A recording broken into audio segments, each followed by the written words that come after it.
All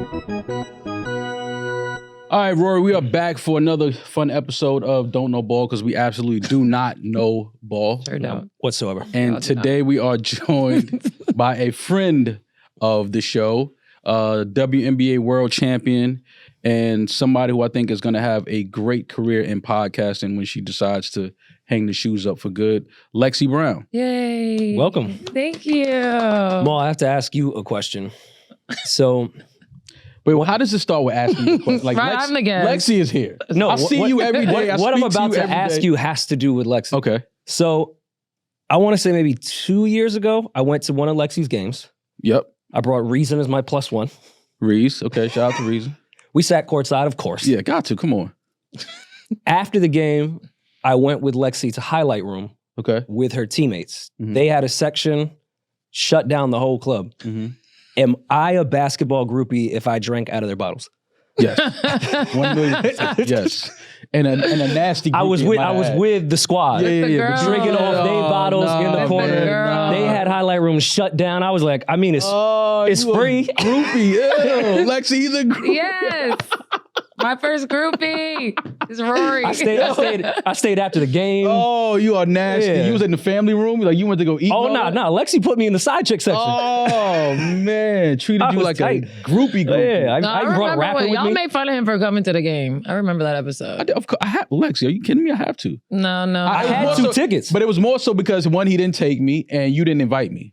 So You now weren't I gonna gotta go to Even the in game. Now I LA, gotta- were you in LA? Yeah, I He was in was in LA. LA. Oh. So I had to hate Sorry. on the whole situation. I was hating. Okay. I was Oh, hating. you was just mad. And I've never been. Actually, I've been to 2 WNBA games. I've been to 2 games, but I've never been to a Sparks game. So I was kind of Well, mad. don't start now. Well, no, you're not there no more. So Yeah, we're not. you're it's not Seattle, allowed It's Seattle there. or nothing. Seattle It's or fuck nothing. the Sparks. We don't even have a lighter in here. Yeah, I don't even no. want to see a flame anywhere. It's all fuck, Seattle. Fuck the Sparks. It's LOL. Starbucks. It's Yeah. the fish market. That's what we on right With now. Macklemore deserved that. Grammy. Exactly, as far as I'm concerned. Only on that Seattle shit. Oh, So Lexi, you came in early and we were talking about, just women hooping with guys. And you said that you recently played in a little pickup game just to kind of see where your win was at. And you decided, like, not even halfway through, like, okay, I can't do this because the guys were just absolutely terrible. yeah. How often does that happen?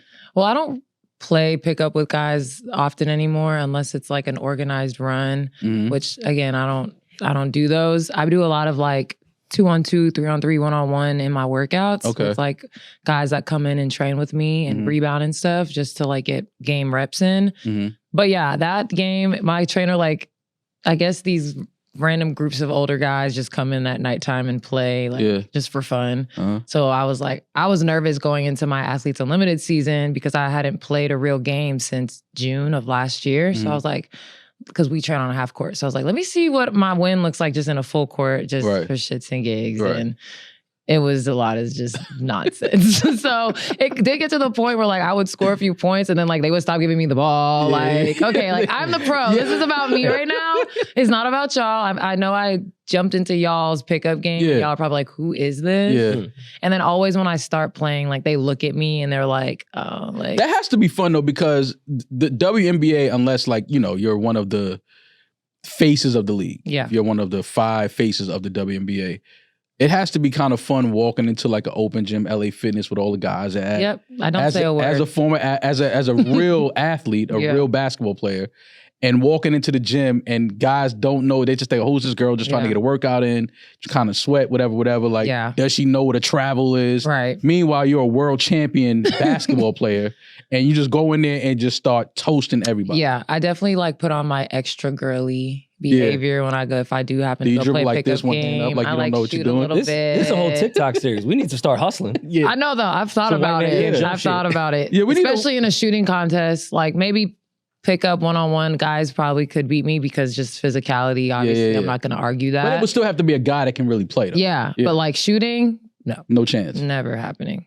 Not many people are going to outshoot me Okay. ever. That sounds like a challenge. Like you staring at me while you saying that. I don't Yeah, know if that's I a am challenge or not. It's from all. It's not a challenge. But see how defensive y'all get who immediately? is challenged in this? What's up, She's man? not going But to be you see how challenged in it. defensive men get? No, it's I not- say I'm the best shooter. No one No, can no, outshoot me. And listen, I was like, you talking to me? No, because you was like Well, staring we're at me like, misogynistic, so- yeah, absolutely, that too. But she was like, Lexi was staring at me like, not happening. I'm like, I didn't say anything, number one, but if you calling me But- out, Let's go out there and make something happen. Let's go find a hoop. Your 11-foot hoop. Nah, I don't want no problems with Lexi. I don't want no problems. So Lex, in the WNBA, in the locker room, I'm sure as far as pregame, you know, it's kind of similar to some of the guys as far as like, you know, the routine, getting ready, mentally preparing for a game because sports are sports. What is the mood like in the locker room with women? Like, what are y'all listening to? Like, what is the vibe in the women's locker room? It really depends on the people on the team. So like my first season with the Sparks, so I'll just say like my most recent experiences, we had like a few more older players. So we like had more like R&B, Nneka Ogwumike, she's Nigerian, so it was like a lot of Afro beats, things like that. So like it was good vibes. And then this past year we had a whole bunch of little babies. So we were listening to Sexy Red and Gunna, which I love them, but not before the game. I am like very R&B chill vibes for pregame. So I would just put my headphones on. But you got to get to the arena like 3 hours early. So like everybody has like their time slots to do their thing. So everybody kind of is like doing their own thing. I personally hate that. I don't need 3 hours to get ready for a game. And no matter who you playing? No. Like even in Athletes Unlimited, like I was getting to the gym maybe an hour 15 before the game, like getting my mind right, get some shots up, and I'm ready to go. Like for me, the less I think, the better I play. Like I'm gonna go over the scout. I'm gonna know the scouting report. I know all these players like the back of my hand because I'm like truly a student. But like getting to the arena at like 4:30, I hate it. We're on the court for like 2 hours before the game. I'm like, ugh. And then you're like in a full sweat, whole workout before the game, which is amazing. Especially for me earlier in my career when I was not playing. When you start playing though, those 2 hour warm-ups, you're like, it kind of like takes the moment, like can we just play already? Yeah, I feel you. When does the get the fit off photo happen? Is that 3 hours? Before, yes, 3 hours. Always laugh at all athletes that do that. You know, you're wearing a fit to go change immediately. You know, it's funny. Like you're going through a tunnel with your fit, and then you're putting on a jersey. You're going through a parking garage, the loading dock, with your best clothes on, and you're going home after the game usually. Like for me, especially in LA, like if I have a really cute outfit on, I'm probably going to go do something after go out, the game. Get some dinner or something. But like this season, I don't know, because my new teammates in Seattle, they be like putting on like really nice outfits for games.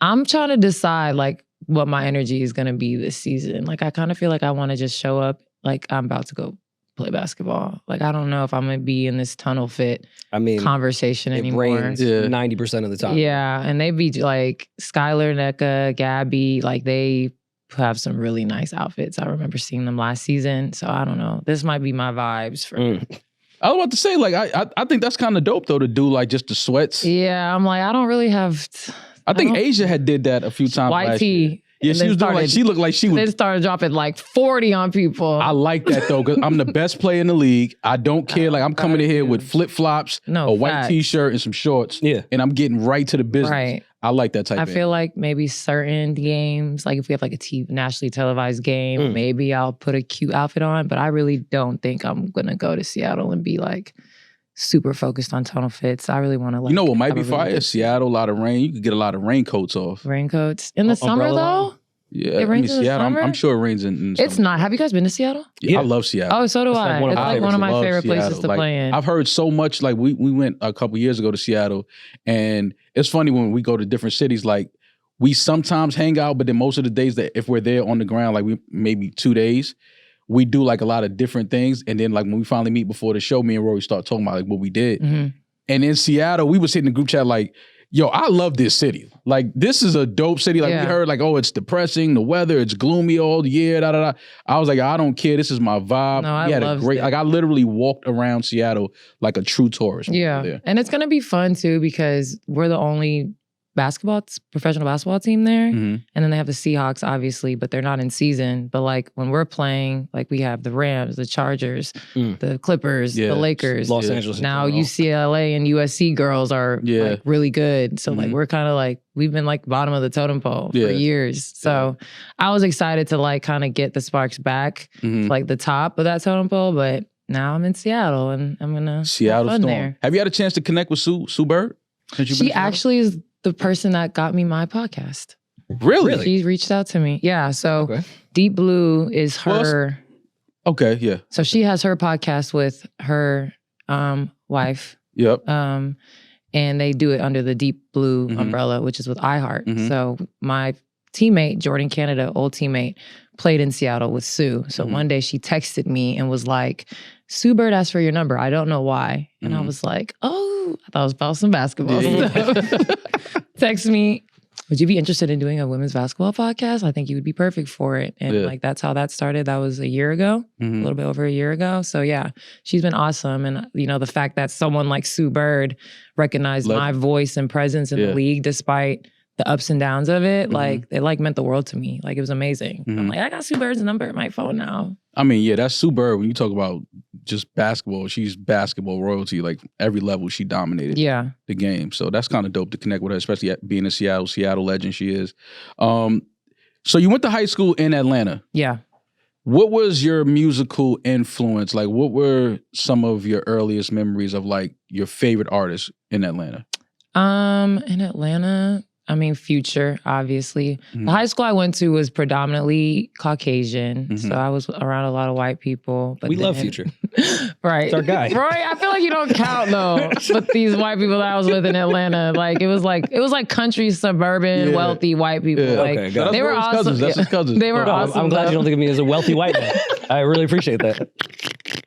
Not what This is I the meant. worst backhanded compliment I ever got. You're not like one of the elites. You're not I like said them. country, suburban. Are you country or suburban? No, I'm not. Okay then. But Nor am I wealthy.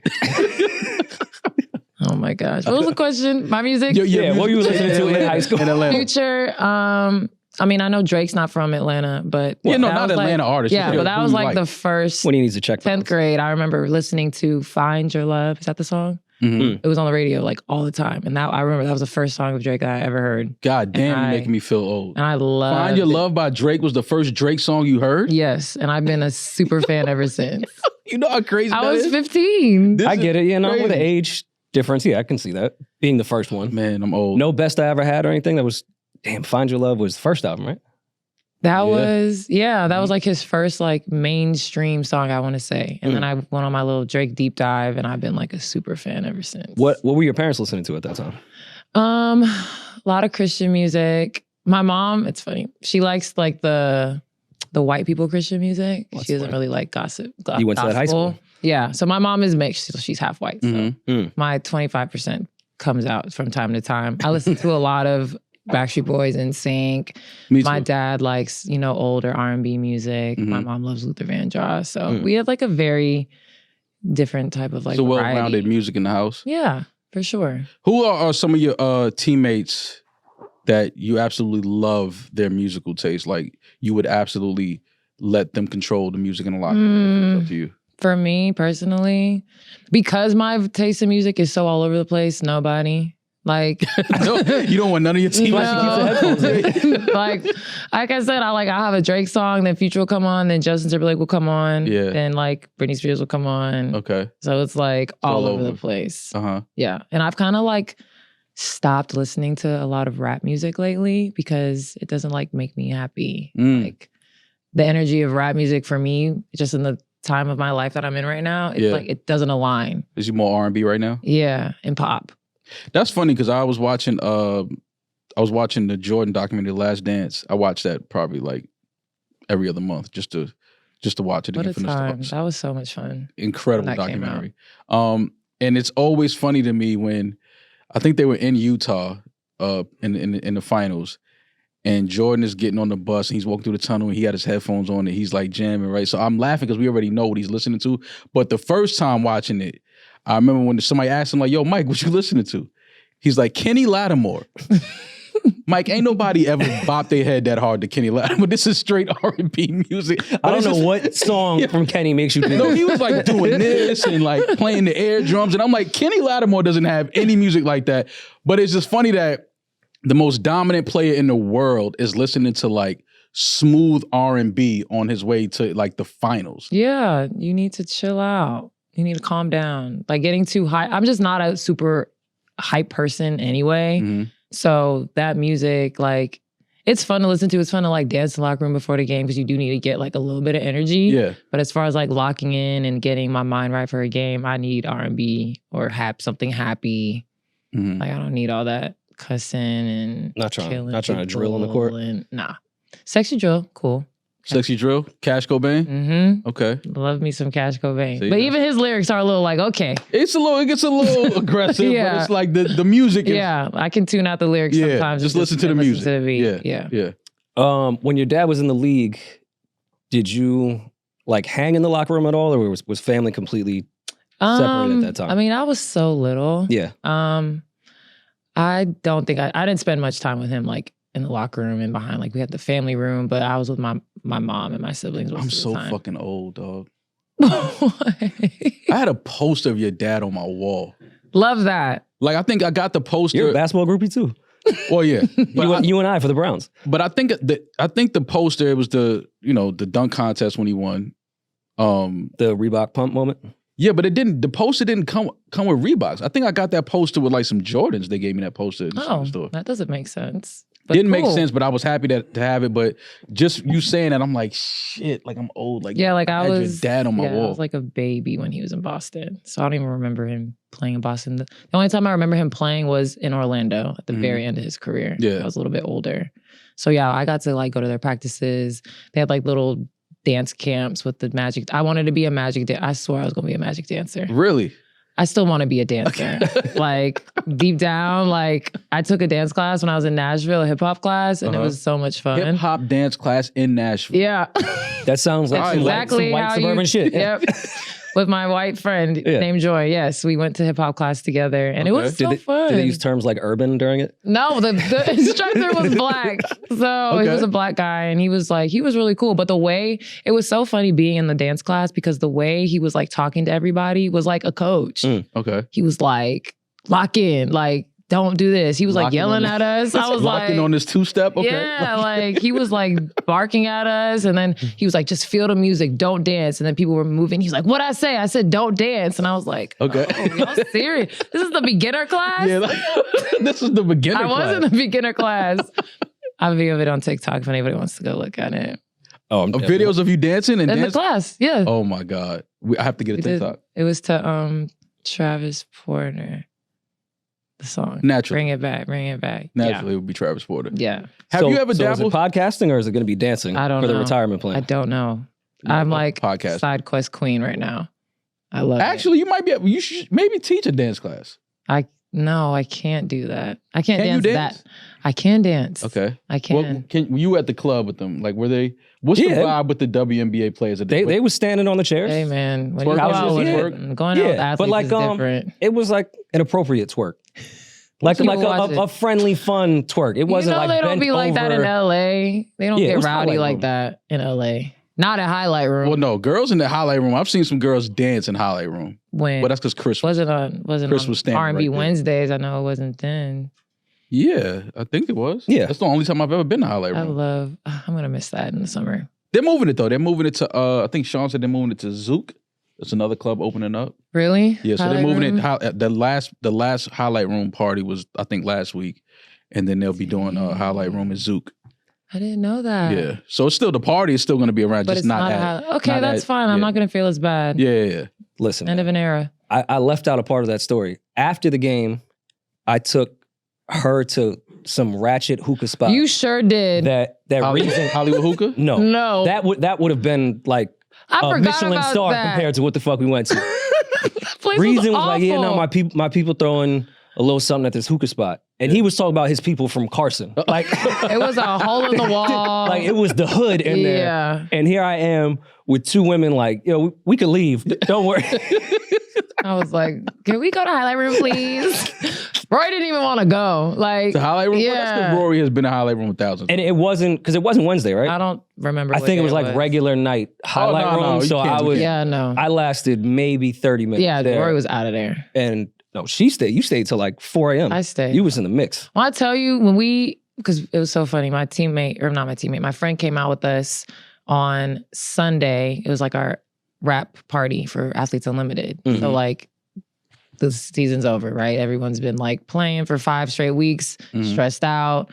Everyone's tired, blah, blah, blah, blah. So this was like kind of like everyone's like let loose moment. Mm-hmm. So like we was going crazy. And she was like, it's literally Sunday. Are you guys insane? I'm like, we don't pay attention to the days of the week. Do we have an off day the next day? Yeah. Right. we're going out. Yeah. Or we're doing something. Mhm. Like, we don't care what day of the week it is. We got to figure it out. Yeah. Is it Yeah, less off day. strict in the league than it probably was at Duke? Oh, for sure. I feel like Duke would have been way more strict than the league. We had a time. I had a great time at Duke in Durham. Like, we had so much fun. My teammates and I, we were always out doing something.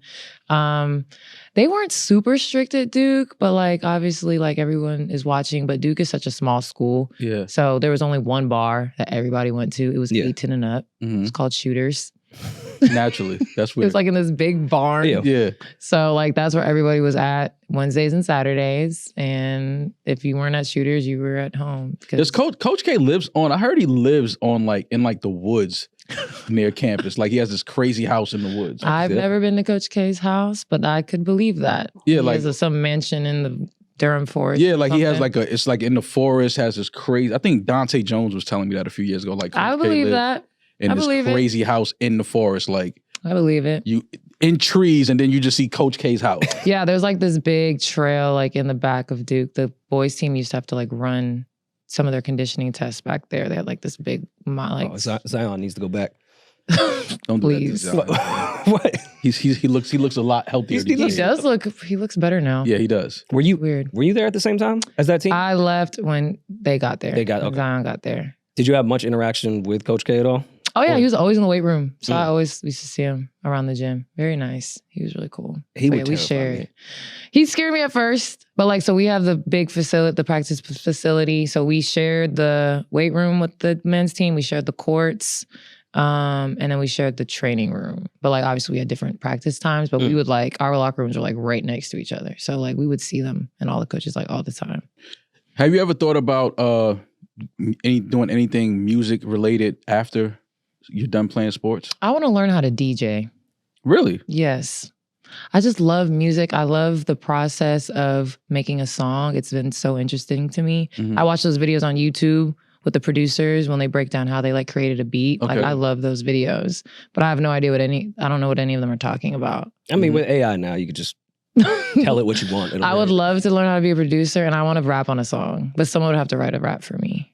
ChatGPT. Yeah. I think Jello just did it. Like you could do the same thing. Were you a fan of that song? I hate that. I heard record. you. Here we go. I just wanted you to say it again. That. Were you a fan of the song? Yes, I loved it. No, you did. Lex, don't do You this. need to just accept that we like that song. I root for everything Ball family. Okay, see now that's totally different because I do too. Yeah, I support. No, you don't. You clearly do not. We got, You hate we got the a song. direct email from the Ball family that he's not coming on the show because I'm just saying when it comes to really, I just feel like it's certain things. I just feel like it's certain things we just should stay out of. Just stay out of it. I think LeVar Ball he should have a statue in California. I think the Ball family. I think that what they represent, hard work and all of that, getting their family to a certain level. Yeah, I think that's great. I salute that. When they were doing the sneakers, I thought that was a bold move. I respected the move. Yeah. I think they just weren't ready for that, that monster of the sneaker industry. Right. But that's okay. I love the fact that they tried it.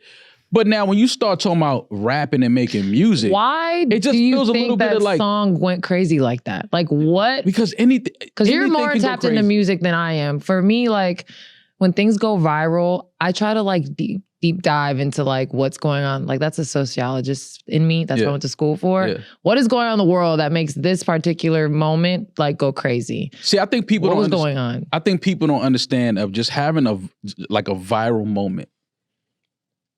If we understood exactly how many people just are not engaged in our world and our algorithm on social media, like you would realize like in the grand scheme of the world, that record is not what you think it is just because of what you follow on your social media. It's not that. So I'm just listening to it like just the music of it. And I'm like, first of all, he's rapping like he's from the South. He's from Chino Hills, California. This sounds like early Cash Money, Hot Boys, like. So that's why I say ChatGPT, because to me, it feels like somebody just went in the studio and said, let's try to get as close to Hot Boys, Cash Money era as we possibly can. And I heard it and I'm just like, it doesn't feel like an authentic, real song to me at all. No, it definitely felt like a viral moment type situation. Right. And it worked. But now he's been on, isn't he on, he performed there, right? Terrible. Isn't he going to like Coachella or something now too? Or some festival? See? All right. Let me return Rolling Loud, there it is. Yeah, but like, he'll fit in at Rolling Loud for sure with shitty performers. Like that's I've never been to Rolling Loud or Coachella. I respect what Rolling Loud has done. And like, I would go if we were interviewing people, but it's just too overwhelming of young people on drugs. Too many and people. My social anxiety, I would have a panic attack. It's too much at going some on. point. I would just be mad all the time. I can't believe people stand that close to other people in the heat, outdoors. Everybody's on drugs. Get there at 10 a.m. Where do you go to the bathroom on yourself. You just let it happen. Disgusting. There's nothing about a music festival that is appealing to me. It's probably one of the most overrated experiences ever. Yeah, that's what I've heard. Yeah. From I mean, people some who've festivals aren't, but that one in particular, I think, is just too overwhelming. I think it's the only excuse that like 16-year-old white kids can take Molly without their parents knowing and use the N-word all in one event. Yeah, cover all the bases. Like everything that they've wanted to do, they can scream with impunity and along, and no one will say not a real single place. No, that seems insane. But Tweaker, this was as of an hour ago via Billboard, has made over $600,000 in just streaming. What? It's only been a few weeks. See, that's amazing. He's going to recoup that deal. That's amazing.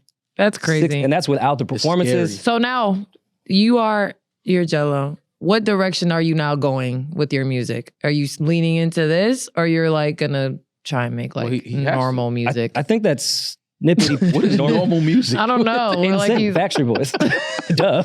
Like, is he gonna try and embody this? Of course, the early 2000s era. Like he's just gonna lean into that with a red bandana tie on his head now with baggy t-shirt. He has to. He got to lean all the way in, right? So he just gotta. Malibu's Most Wanted. Yeah. But he's black. It feels like it. It feels like it. It's not about a white kid. B-Rad had like some bars, man. Traffic, reach from I my remember how to chapstick. sneak and watch that movie. My mom wouldn't let me watch that movie. Malibu's Most Wanted? Yeah. Wait, what in the movies? Why you couldn't watch that? There was a lot of things I couldn't watch growing up. You act like it was Casino or something. I couldn't watch that. I couldn't watch none of the shows on MTV, like Next, Room Raiders. Classic show. Classic. You just named some classics just now. I just snuck and watched all the shows on MTV. And so you were in a really strict household. It was like, yes. It was pretty strict. Yeah, it was pretty strict, but it was like, I never like needed anything. And then everything that I got like had like an achievement attached to it. So like, oh, you want to go hang out with your friends? You have to have these grades. Oh, you want a car?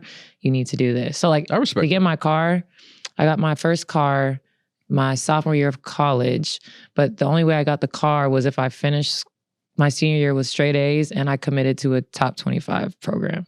I respect it. That's good. That's how I got the car. That's great. And I mean, it clearly worked. You went to Duke and now the WNBA. So your parents' strategy would work out. Yeah, so like they programmed my mind like just my life is just a never-ending checklist, and if I do something, then I'm gonna go reward myself. So do you do that now as an adult? Do you like? That's what I did this morning. So I finished Athletes Unlimited. I finished top 10, and I went and bought a Van Cleef necklace for myself this morning. I like that. Listen, this is why I made her pay for the bottles. I like that. I like that. You get a little treat. Yeah, it's like a little Van Cleef. Yeah. Did you feel like you were pressured into basketball, or no? Was that something? Honestly, my dad did not. He was not very impressed by me when I was a kid. He was like, "Are you sure you want to do this?"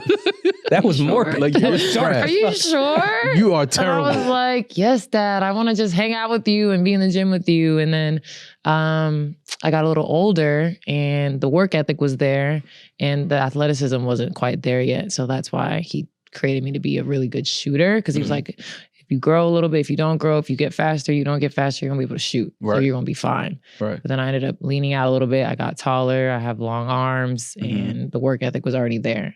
So once I got 8th, 9th grade, we were like, okay, like this is something I want to do. He coached in the WNBA for a few years. And then that's the first time I was up close and personal with the W. And I was like, oh no, this is what I want to do. Like, this is my dream, to be a WNBA player. Who was your favorite player growing up? So he coached the Orlando Miracle, which no longer exists. Yeah. They had a point guard. Her name was Shannon Johnson, but her nickname was Pee Wee. And she was my favorite player growing up. And then Christy Tolliver was my next favorite player. She went to Maryland. She's the reason why I went to Maryland. Okay. We were teammates for a year in LA, which was ridiculous. Yeah. And I was like, like the name of my podcast. But yeah, no, a lot of shooters, a lot of point guards are people that I enjoy watching and model my game after. Are you a better shooter than your dad now? Yes. I am. You said that with like you didn't even think about it. Well, I told you there's not very many people that I'm just saying, but your dad is a pro ball player too, so it's kind of like, it's like, all right, he got a bad hip now. He got a. Oh, see now, because he's a little older. Not 100%. Oh, okay, all right. You catch him on the tail end. All right, exactly. Okay. When was the first time you beat him in 1-on-1? Never. Oh. Yeah, see, get to that. We played full court 1-on-1 once when I was a little younger, and I could have beat him, and I missed my layup, and I freaked out because I was a kid, like. And then he went and scored. And we never played again after that. Did he ever dunk on you? Probably, but probably like fun. Not like to demoralize the child. I do that to Amara now with my Nerf hoop. You have to. Now that she can stand and walk. Yeah, Bill's character. Definitely jumping over. And waiting for your child to stand so you can dunk on them is crazy. Yeah. That's hilarious. So you had your career high against Phoenix a few years ago. What were you listening to before that game? What was I listening to? You know what's crazy? That was right when I was really sick. So I don't know if I was even listening to anything. I was like struggling to be prepared for that game, like physically. So the fact that I had the game that I had that at that time, the way I was feeling was insane. So I don't even think I was listening to music. I think I was just trying to like get through. Really? Get through the day. So the flu game, AKA hungover game is no, real. it was, and like probably like 2 weeks after that was when I was out for the season. So battling through, pushing through. Had to go out on a high note at least. I was like, I don't know what's going on. Let it go. I was like, I don't know what's going on. I don't know if I'm gonna be able to play again. So let me at least like play until I physically can't. And that's actually what happened. But in hindsight, that was not a very smart thing to do. Yeah. For me. So which one of your teammates can you remember? I know you said you wear your headphones a lot when you're around your teammates. But from what you can remember, who has the worst taste in music? They would probably say me. They like really? As amazing as I love, like as amazing as my playlist is to me, if I were to play in the locker room, they'd be like, turn this shit off. Okay. So I'm gonna take that. You have the worst taste in music. I'm gonna say that. I'm listening to Backstreet Boys over Sexy Red any day. So am I. And it's not even close. Yeah, I think I'm with you on that. Yeah. But I mean, shout out Sexy Red. Over Sexy Red. Definitely NSYNC. NSYNC or Backstreet Boys? I just went to a Justin Timberlake concert a few weeks ago. So you're more of an NSYNC girl than... Oh yeah. But I'm also gonna go watch the Backstreet Boys in Vegas. Okay. In their residency. Okay. I'm in there. Something tells me your favorite JT album is the Man in the Woods one. Was that his most recent one? Whatever the worst one was for suburban white wealthy people that I was like, when he stopped working with Timberland. Go back to Timberland days. And that's really what he leaned into in his tour. I was very happy with his set list because I was a little concerned with his recent releases. Yeah. And I was like, what kind of music are we gonna hear? Yeah. But he was with the old reliables. He was smart. When you were in Vegas, did you ever go to any residencies? No, but I went to Usher when he went on tour. So he came to LA, so I got to see Usher. Incredible show. Yeah, it was good. But it was like, compared to the residency, it kind of was like, here, damn, like, y'all want to see this here. Cool. Yeah. Y'all didn't come to Vegas, so I'll come to your Right. So I do wish I went to Vegas. But yeah, I'm going to that Backstreet Boys one. And it's in the Sphere, I think. Yeah. I've never been in, so. They have a residency now? They just announced it. Oh, I need to go. They have, the Backstreet Boys have a residency in the Sphere? I think so, yeah. I'm paying. I think it's in the Sphere. Crazy. Yeah, they just announced it. Yeah, I gotta go see that. I'm in there. Yeah, I would have to go see that. That's a moment. Like, you have to see that. Yes. Being on Gil's Arena, how has it prepared you for fuck shit? Well, yeah, for podcasting. Like, how is it with the guys sitting down it every week? I mean, my journey within Gil's has been so funny because, we have the live chat. So I'm getting like active feedback on my presence in real time. So Gil looks at the chat during the show. So I don't know if people like realize that. Like he says things on purpose because he's reading the chat. So it's like he gets ideas and questions. Yeah, exactly. So I like that though. He reads the chat, Josiah. They're all reading the chat in real time. Okay. I stopped reading the chat. I stopped reading the comments because men are mean. But when I first got on the show, they hated me. Like, hated my guts. I mean, who is this girl? Men typically. What is she? I was like, who is she? Like, she's a player? Like, we didn't know, da-da-da. Then we had a shootout. And I beat everybody. With Gil, you have to be specific. Yeah. What type? We had a basketball shootout. There you go. Right. Yeah. He dabbles in a little bit of both. Like, Gil is... We had a basketball. That's funny as hell. Yeah.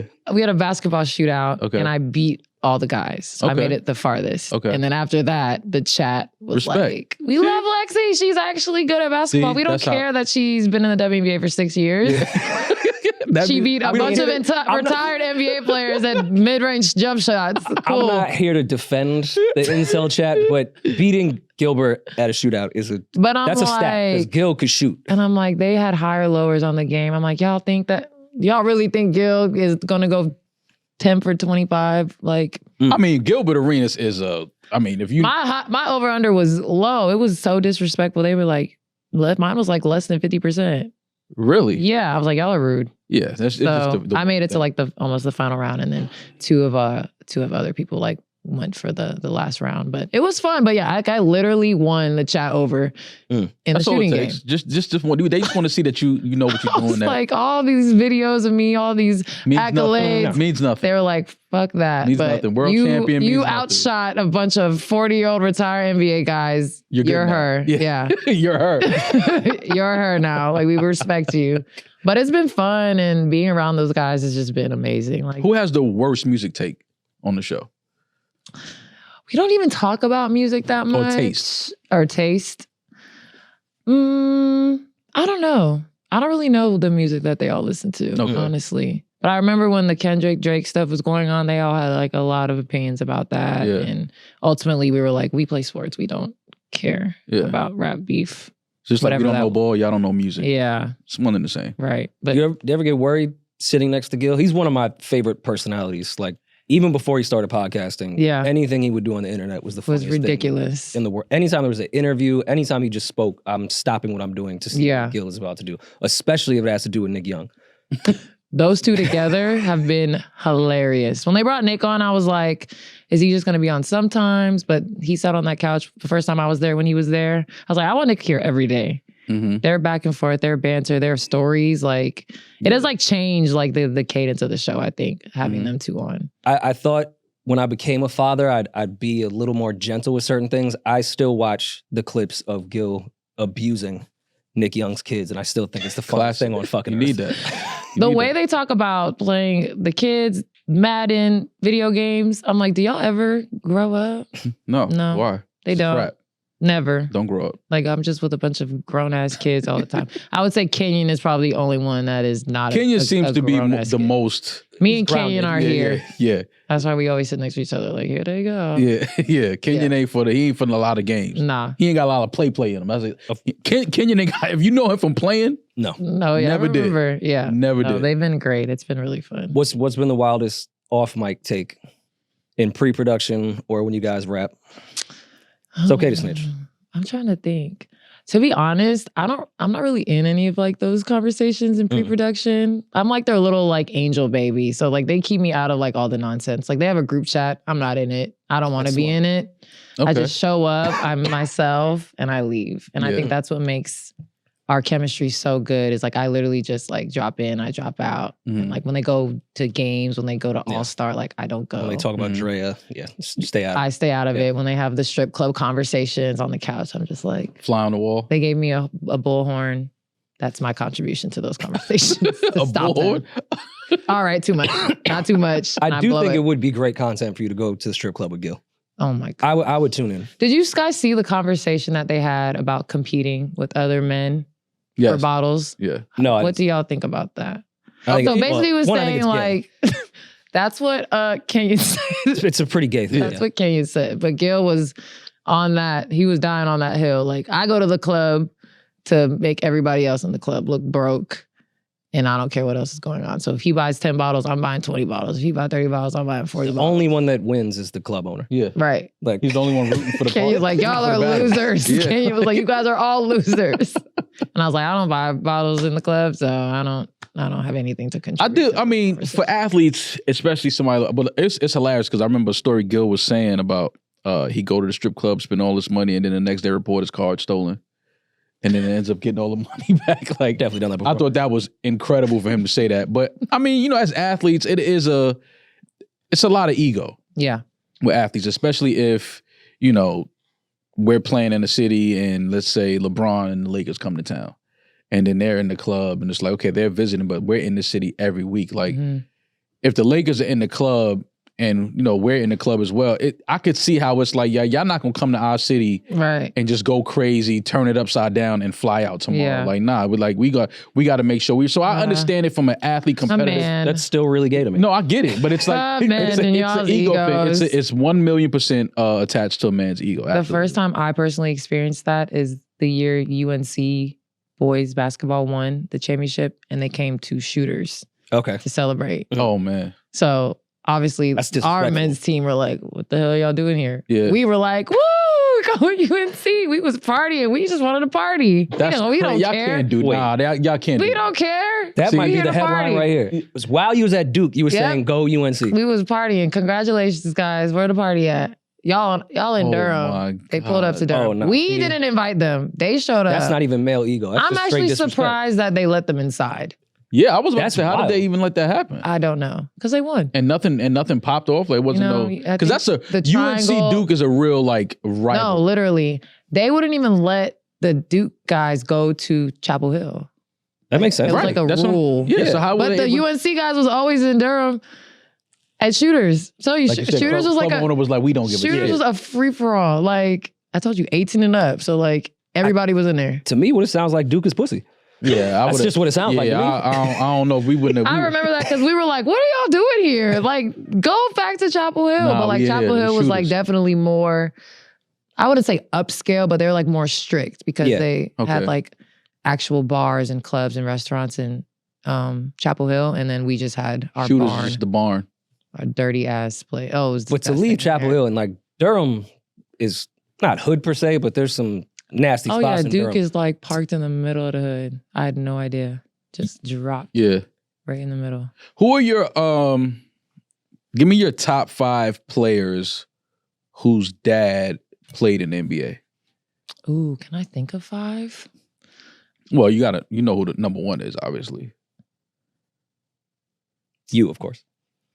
Oh, is it men and women? Yeah, it can be. Okay, yeah, but me. No. Steph Curry, I think, obviously. Won. Nah. Over Kobe? Kobe's dad played in the NBA? Yeah. Oh, yeah, then Kobe, Steph. I would put Clay. Does Clay Thompson's dad play in the NBA? I'll put Clay up there. I didn't even know that. Who else had a dad in the league? I'll help you out. Duke alumni, Austin. Yeah. So he's now podcasting. Yeah. I wish he played. I wish he was able to play. I remember him in high school because he went to Winter Park. Austin was the number 1 player in the nation, I think, in high school. Yeah. He might have the best high school mixtape ever. He's one of one of your coach, Brandon Jennings. His high school mixtape is one of the legendary high school mixtapes. Remember those? Like everybody got them, but everybody got one now, so it's not the same. You had to be like one of them ones to get a mixtape. Now everybody got a damn. There's a camera right here. Video. So everyone. Everyone got one. That was like a. But Austin Rivers, his high school mixtape. I remember watching it. Crazy. And I was like, damn, like he's a problem for real. Brandon's is probably the first one I remember when I was in. He's probably the first one that kind of like everybody was like, that was like as far as I can remember, first high school mixtape where everybody saw it and was like, yo, that's crazy. That tape is incredible. That was nuts. The 5th one, I'm going to say Bronny. Okay. I love Bronny. I don't know why everyone got smoked with Bronny, but... You love Bronny for what? Because... Like as a human? I just love that he's been able to just be successful. You think he was deserving of the 55th pick? Yeah, it was a 55th pick. And that's where I stand. So we who else? Who would have you had? Who did you? What other 55th pick in the history of NBA has made a team money? I am all the way with Nepo babies. I think it's amazing. The owners are doing it. Why can't Bron? But he is not the 55th pick. That was a Nepo pick. It was. Yes. I'm fine with it. Good. Yes, it was. He was a Nepo pick. We know that. But we need more Nepo now, if the Lakers would have had this 3rd pick, and they picked Bronny, then I'd be like, all right, fam. That's a little different. Like, what we doing? Like, we had a chance to go get, you know what I'm saying? Like, maybe somebody who's going to be a franchise player. is literally almost not drafted. Exactly. So why not? Yeah, no, he shouldn't have been drafted. No, and here's the other reason why, to me, that pick doesn't really matter. They ended up getting Luka in the same year. Right. Good karma. You see how life works? Like it don't matter. First of all, that's only because Mark Cuban's going to run for president. Like who? Whole time they knew Luka was coming. Yeah, like it doesn't matter who you pick at 50-50. If we know we got Luka coming in January. Wait, Bronny was the chess piece for Luka? Yep. What you're saying? I don't know. Needle mover. All I'm saying is you do know. I don't know. What I'm saying is it doesn't matter who they did not draft at 55. They have Luka now. Who they cares? have Luka. Doesn't matter who the 55th pick is. I mean, according to y'all, they didn't need him though because they got Bronny. No. I didn't say that. No, he said right. No. I think the Luka pick was legendary. We needed that. But yeah, now the 55th pick really doesn't matter when you get Luka in the same year. It doesn't fucking matter. Like, but why? Yeah, again, why not? Yeah. Let Bronny and Bron play together. They're making history. It was They're making moment. money. It was. They dragged it.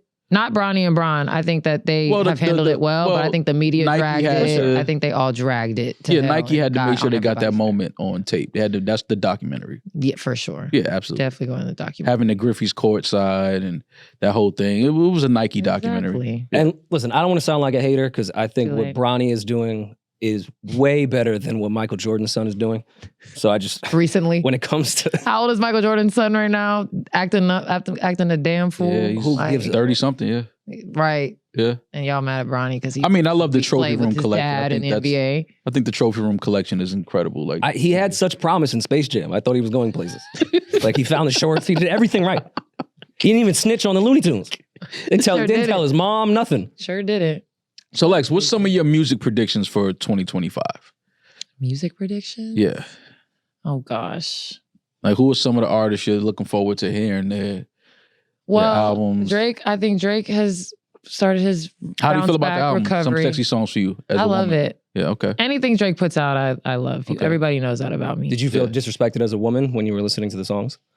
Drake is like, he's just different. I just enjoy his music. I didn't initially like the album that much first listen, but after I listened to it a few more times, it grew on me, which Drake albums, that's typically how people consume Drake. They want to hate it. And then they're like, it's not that bad. And then now everybody's singing. Especially coming out of last year, like I think people were listening to this with more of a critical ear. Yeah, it was like odd. Let's see. I'm gonna shift to my pop side, NSYNC, Backstreet Boys, all of them, Christina Aguilera. I feel like maybe a Britney Spears reemergence might happen somewhere. Imagine they would have gone tour. I mean, a resurgence will happen. I'm not saying I don't know in what way. Yeah, I don't know in what way. Britney pops out every now and then. She says hello to us. Because Christina Aguilera looks amazing, is performing again. And one of the best voices of all time. Yeah, Justin Timberlake, NSYNC, Backstreet Boys are all coming out the woodwork. So I feel like that whatever era you would call that, they're like all kind of like creeping back. I mean, I love. I hope Britney gets to a good mental space where she's able to do that. I've read her book. It was really sad. Yeah. So I hope that she's able to the stuff that she went through with her, finances, business, and her dad and everything, controlling everything. That was crazy. Really sad. I agree with y'all. But is it finally okay to say maybe her dad had a point? I mean, I see why you say that because obviously the videos Britney's been posting, people kind of question her mental health and things like that. But I'm also on the side of, I think somewhere in there, maybe Britney's playing into that. Yeah, listening to the book. Because we don't hear nothing about Britney like in real life. Like if right now something breaks, like Britney Spears was here and did that. We don't hear that. I mean, the last thing we heard about Britney was when Wemby's people smacked her in Vegas. Oh, yeah. That was ridiculous. The security guard, Yeah, that was insane. Yeah. I was like, this is how we're doing Britney Spears right now. Wow. But listening to the book, it was like, it broke my heart. It was sad because she was thrown into this lifestyle so young and so early, and people just were constantly taking advantage of her over and over and over. But it got to a point, like me and my best friend, we listened to it on audiobook together. Like we were on a road trip, kind of going to Palm Springs one day. We were like, let's just listen to the Britney Spears. So at some point, we had to stop sometimes and be like, girl, you're like grown now. Like you're going to keep letting people mistreat you and use and abuse you. But again, like she didn't know anything else. She really had no friends. Her family was trash. So I'm just like, I don't really know how, I didn't really have an opinion after because I was like a little bit more confused after listening to the book. I didn't like really understand her at all because she's still obviously not okay. The situation is still really messed up. So I'm like, they let this book come out. It made everybody on her opposing side look crazy, but she's still in the same situation she's in, kind of. So I'm like, where do you want us to go from here to like support Britney Spears or like help her? Because I'm like, okay, she released the book and everyone was like, okay, cool. Was it a Netflix doc or Hulu? It was maybe during the pandemic. I think it was Hulu. That was a very sad doc. But it's like they've been like putting all these things out there for like people to like help her, and everyone's just kind of like, we're gonna just stay away from that. And I don't know why. So we should go to the Sphere, the Backstreet Boys concert together. Oh my god, that would be so fun. In a heartbeat. I just want to see Lexi like go crazy like over like her childhood. But you have to sing along with us. Like you can't 100%. We'll be hitting every note. You can't just be sitting. Wait, so cool. I met AJ at a Rams game. I actually have a picture with him. So I'm gonna hit him up, be like, "Can we come backstage? Can we meet y'all?" Like he was so cool. But I freaked the fuck out when I saw him at the game. I was like, "Oh my god, it's a Backstreet Boy!" And he was like, "Yeah, it's me." I was like, "Yeah, you deserve to act like that. Act just like that. This is how you deserve to act." Yeah, if you're a Backstreet Boy, that's how you act. He was so cool. He was so nice. So yeah, I told him. I already hit him up. I said, I'm pulling up to the we got to see that for sure. I randomly saw Joey Fatone in Brooklyn like 2 years ago. They're just walking. I was like, was that Joey Fatone? Yeah, Joey in Brooklyn. Where else would Joey Fatone be? He has to be in Brooklyn. Well, he's from Brooklyn. Yeah. If you get in the background of Joey Fatone, how the fuck did he end up at the No, he's from like Bensonhurst, Brooklyn. It's like Pops in the mob or some shit. There's a documentary on Netflix called Dirty Pop, I think. And it's about like their manager. And they kind of like touch on how he was like a boy band like factory. Yeah. Just this one dude. Yeah, the fat guy. Yeah. I watched that doc. Yeah. But didn't he end up being like a creepy pedophile or some shit too? No, he just like, he was like running like a boy band Ponzi scheme. That's what it was, yeah. It was crazy. Yeah, he was taking a lot of money. Yeah, and like just moving it around. I see how you thought that ended in pedophilia. But that's kind of how they framed it. And then at the end, it was like, he just was... Yeah. His just was whatever. He was just a thief. Grimy dude, yeah. Yeah, but they said he was like one of the nicest guys ever, but he just like couldn't get out of his own way when it came to like stealing money from people. Yeah. So I'm like... And like, look at the groups. Like, you didn't need to steal money. No. They were generating hundreds of millions of dollars. So much money was coming in. You did not have to play that. You did not have to do that. Ridiculous. Why do we think boy bands just died? Because pop is still that all the time. Pop. Like, I've always wondered why. Everyone thinks everything is gay now. That's why. Nah, because I feel like these young kids are way gayer than we were. Like, even the goons it's like gay goons. I saw a video yesterday on Twitter of a group of boys walk up to two girls with balloons and pop them. Walk up to the girls, pop them, and told the girls playing the balloon challenge. But like walked up on the girls and played the game, and the girls girls weren't even playing. The girls were like, "What are you doing?" And they just basically were like, "I don't like your shoes. Your hair is ugly." Da da da. And it was on the camera. Like, that's loser behavior. People are so mean. Look at what people are doing for content. Like, they just walked up and just started popping their balloons, and the girls were like, "What the hell are y'all doing?" I mean, to be fair, as kids, we did some mean things. We said some mean things to girls growing up. Like, we didn't have balloons to pop. That's because we didn't have like any type of game. Like, that was your way of flirting when you were younger. We didn't know how to flirt. Be mean to the girl. Yeah. Like, say something, hurtful, and then walk away. Yeah, but y'all didn't record it and post it on the internet. No. We didn't. We didn't make content of it. Yo, my friends pointed out, like, when I was, I don't know, maybe like 13 or 14, my friends pointed out something that I'll never get over. Anytime I was like trying to talk to a girl, I would start like stretching. Like, I didn't know what to do. So I I'd just be sitting there stretching, put my leg up, and they let it happen and didn't say shit, only to amongst themselves. And then by like the fourth time, they were like, "Yo, how was your calisthenics, bro?" I was mortified and in my head for the rest of high school. Just anytime I was speaking to a girl, nervous thing to do. Like, just I didn't know what to do. Yeah, absolutely. That's just nerves. Like rocking back and forth. Yeah, you start feeling like the anxiety. That was like the scariest thing in the world when you were going through puberty to talk to a girl. I will say, when I do get approached in person by men, I'm always so nice to them because it's not easy. How do guys approach you? Like, what do they say when they like approach you? It depends. Because it has to be a little intimidating. It depends on the setting. Okay. Like, even like, I'll say my most recent encounter with a he was very sweet. But it was after one of our games, and we do autograph sessions. Like there's like a line of people and you do autographs. And we walk down and everybody gets an autograph. So wait, all right, go ahead. I'm not gonna cut you. Go ahead. No, so, go ahead. Yeah. Well, this is actually a story about me. Okay, yeah. We were like, she's just being nice. We had like a separate area for like season ticket holders to do pictures or whatever. Okay. So it was me and another player, and we were just standing there, and this guy like walks up. It's like a gate. He's not a season ticket holder, so he's just walking up, asks for the autograph, whatever, da da da. And then he like says, he's like, "Oh, I got an event coming up. I want you to like come." I thought he was like talking like a party or something to bring all the girls to, whatever. It was like a speaking engagement. And I was like, "Oh, that's cool. When is it?" It was like weeks from that day. Okay. I'm not going to be in Nashville anymore. Okay. I'll fly you. Unless hip-hop class. Yeah. You got a class. Unless I have hip-hop class to get to. "Oh, I'll fly you to the event." I was like, "To your speaking engagement?" I was like, was he trying to book you, like pay you for the speech? No, but then it's a fair shot. I was like, no, I said, "I'm going to be busy at that time, but like, good luck. I hope it goes really good." And then he was like, "Oh yeah, like, well, can I get your number?" And I was like, "No, sorry." And that was it. See, that's terrible. He shot his shot. You're supposed to give him the burner at least. I don't even have a burner. I have one phone. One phone number. Like, yo, what's your Facebook? Because even now, because I even thought about this, because like sometimes giving your number is the better choice. Because if you give them your Instagram, now they can just like keep up with you. Like with the phone number, I can just like block you. Yeah. Or just not reply. Or not reply. Yeah. But obviously they will know who I am at some point and they can follow me on their own. But me like being like, "Oh, here's my gram." Now they're going to like, you're going to start keeping tabs and see what I'm doing. And I'm like, yeah, maybe I should just give. So I just started giving my phone number out more.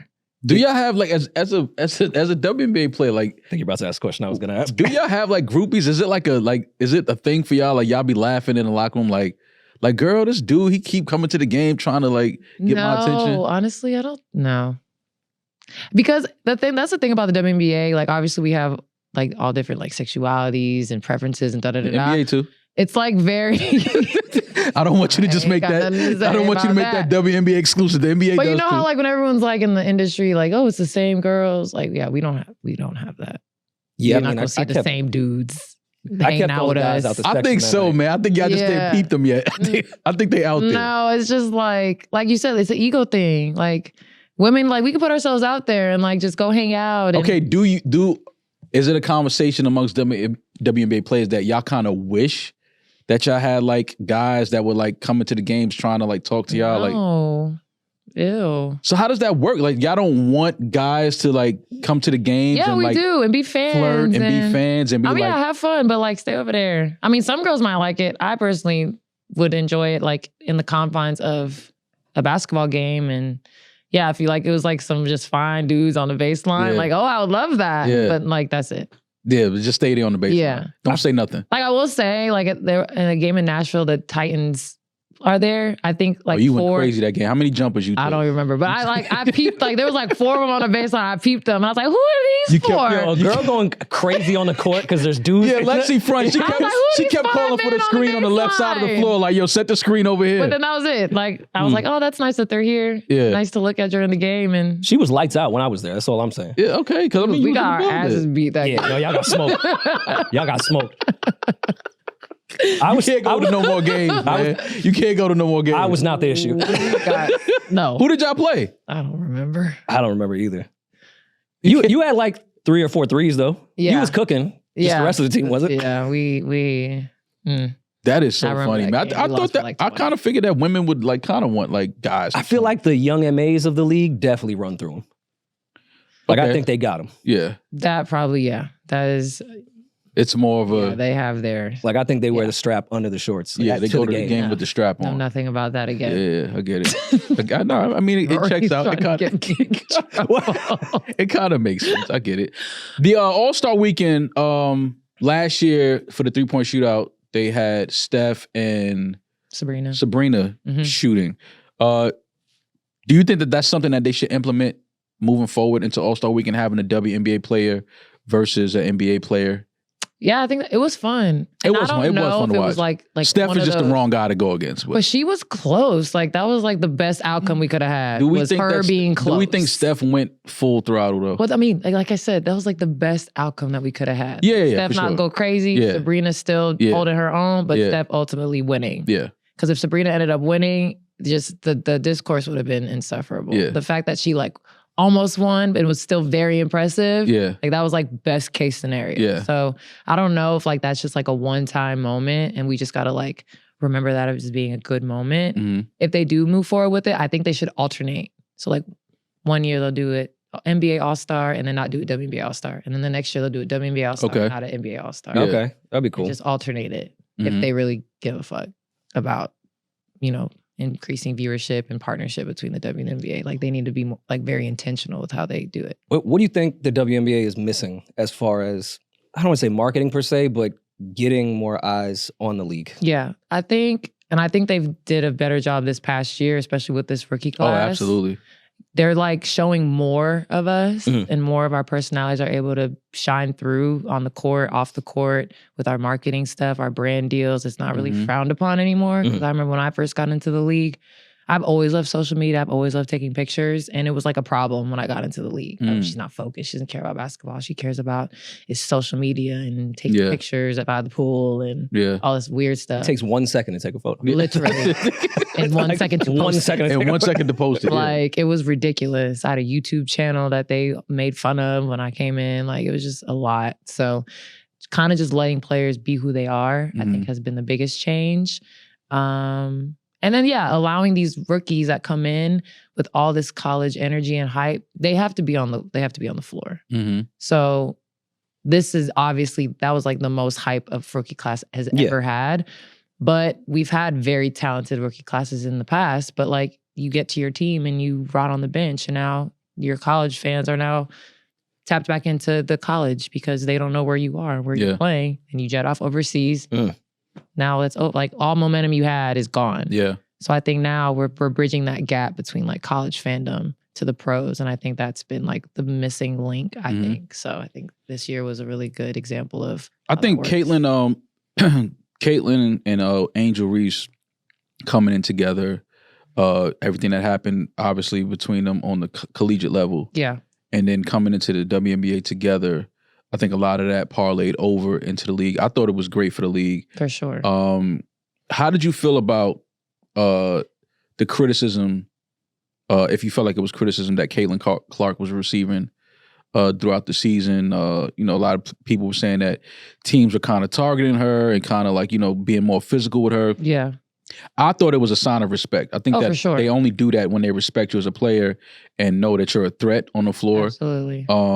But how did you feel like just playing and then looking at it? Yeah.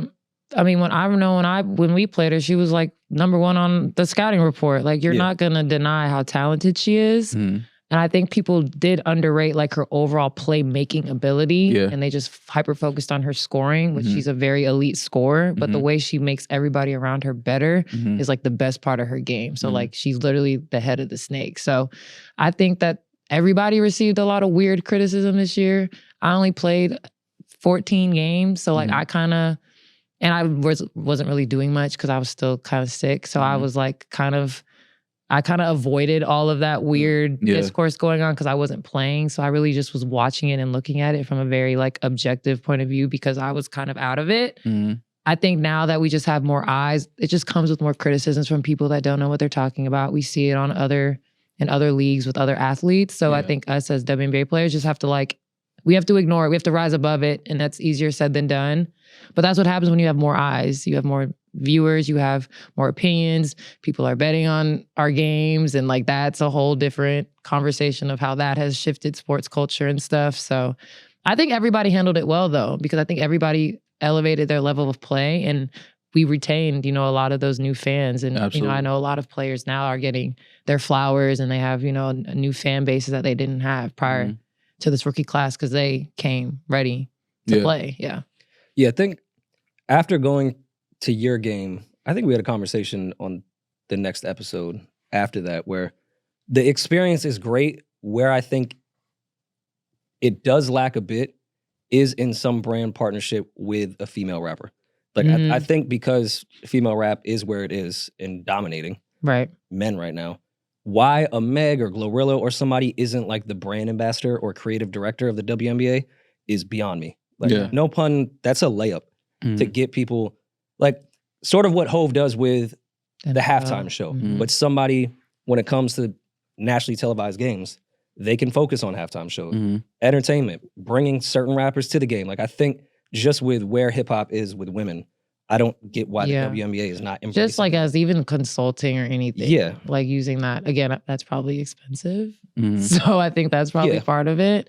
But I think the W is heading in the right direction. We're in the middle of our negotiations with our new collective bargaining agreement. And we just had a meeting in Nashville with all the W players that were playing in Athletes Unlimited, and the things that we're fighting for, like higher salaries, pensions for retired players, health benefits for retired players, like just things that we weren't able to get to in the last CBA because the one before that was so messed up. So I think, you know, the WNBA, obviously it's going to be a battle. Hopefully we can like find a happy medium, but I think it's like headed in the right direction for sure. I mean, I promise I'm not trying to get you to shit on the WNBA. I'm really just asking this. As a professional athlete, do you feel like the league takes care of its players? Because like I feel like the NFL does a horrible job. I think of taking now care of players, active and retired players. We have work to do with retired players, and I think that's why it's been one of our focus in these new CBA negotiations is how can we take care of players that laid the foundation for us moving forward, because there's actually nothing in place at all for retired players right now. But I think my dad was part of the lockout in his season that was like for that kind of stuff, like retired players, pension, all that kind of stuff. So that's definitely important to us. You know, we have, I don't know if all teams have like mental health specialists on staff, but I know we had some in LA. We had 2 in LA. Did we have one in Chicago? Like, I think LA might've been my first team that had mental health specialists for us, just for our team. So that wasn't a thing. The way they take care of mothers definitely has room for improvement, but it's much better than it was like when my dad was coaching. So again, like being a woman in this field, like there's just so many things that we have to think about that men simply don't have to worry about, like getting pregnant and having kids, and how you're going to manage that, and how's it going to affect your contract. It's going to affect the roster spot because now you get pregnant. You got to be out. You're out, but your salary's protected now. So like that's a spot. So it's like you got to consider that when you're trying to have a kid. And it's like, men, that's just something men just don't have to think about. It's definitely a lot of different things when you talk about just what players have to worry about in the NBA versus the WNBA. Who are, because I just saw that Asia Wilson got a signature shoe. And I think the last person to have one was Cheryl Swoops, I think. Sabrina has one. She has one now? It's like the highest selling basketball shoe right now behind Kobe's. Sabrina's shoe? It's fire. Really? Great shoe. I might have to look into it. I might have to go get a pair of those. You should. Really nice. Asia's shoe is dope. Asia's shoe is fire too. Who are some of the players that you think deserve a signature shoe in the league? Ooh. I mean, Asia was the biggest one for me. Oh, I mean, absolutely. Yeah. I mean, Stewie has one. Sabrina has one. I don't know. To me, Asia was like the one for me. Yeah, I think that deserved that was a no-brainer. So I think it's really amazing that she got one. I think Caitlin Clark is going to have one. And I think Juju might be the next one that gets absolutely. She might get one while she's still at UC. Yeah. She might have one now. She might have one already in the works. Yeah. Well deserved. Yeah. But yeah. I think Arika? Oh, Arike? I love her game. I think she would sell some sneakers. I love her game. Too. Like I love watching her play. She's like I would pay to watch her play. Oh, for sure. Yeah, I would go to one of her games. I think again, back to the marketing thing. Like I think Arike now, she is able to like show more of her personality on and off the court. And I hope Dallas like pours into that and like markets that. Because she is like, outside of being like just a dope person, like the way she plays basketball is like super entertaining. Yeah, it's fun. Incredible. Yeah. All right, Lex. One quick sneaker question before we leave. You and Iverson are the only people I've ever seen ball in questions. Mm-hmm. How did you possibly do that? What do you One mean? of my favorite shoes of all time. I would never play full court basketball in those.